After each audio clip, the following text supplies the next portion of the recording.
Hi everyone, I hope you're keeping well. Recently, a video surfaced on social media where it shows a sales manager having a meeting with his sales staff in which he's yelling on top of his voice. He's lost his marbles in that video. He's screaming on top of his voice. He's not letting his sales staff come up and share their concerns and grievances.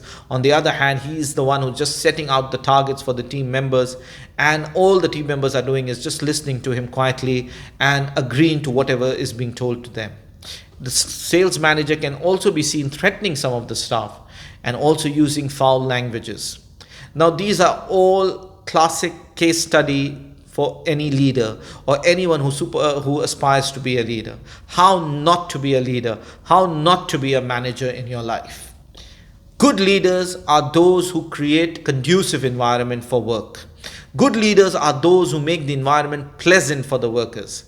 Good leaders are those who make the environment productive for the team. Your role as a leader is not merely to take account of what has happened yesterday and what is going to happen today and whether you will meet the target by the end of the month, but rather your role as a leader is to ensure that your team feels motivated to turn up every day at the workplace with a positive frame of mind.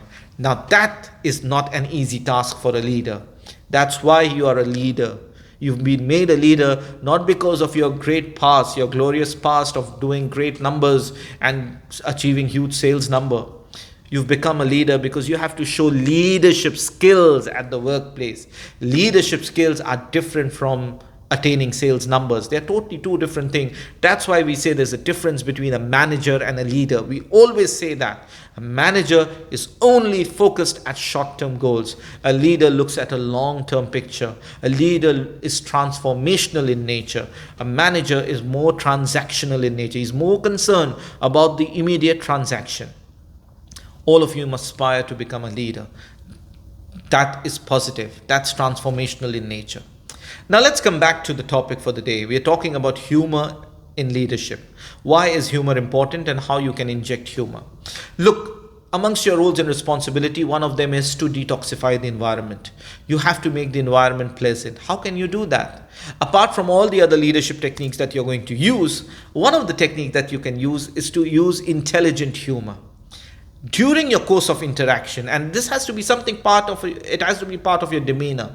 It cannot be something which has to be put up. You can't just put up an act of humor. You can't just decide today I want to be Russell Peter. You can't do that. It has to be a part of your demeanor. It happens over a period of time. If you consciously try to soften yourself on some aspects of your life instead of just being too commanding, too dictatorial, you introduce a bit of humor in your leadership style, it is going to allow the environment to become conducive for work. It's going to create a sense of camaraderie within the team, and it is going to allow for open communication to take place.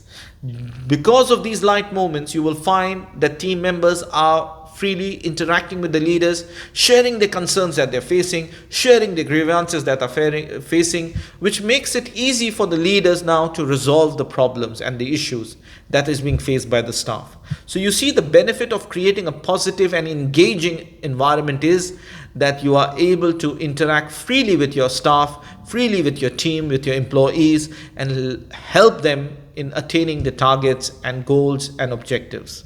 Now, all of this can happen through all other leadership techniques that you have, but one of them is to inject intelligent humor.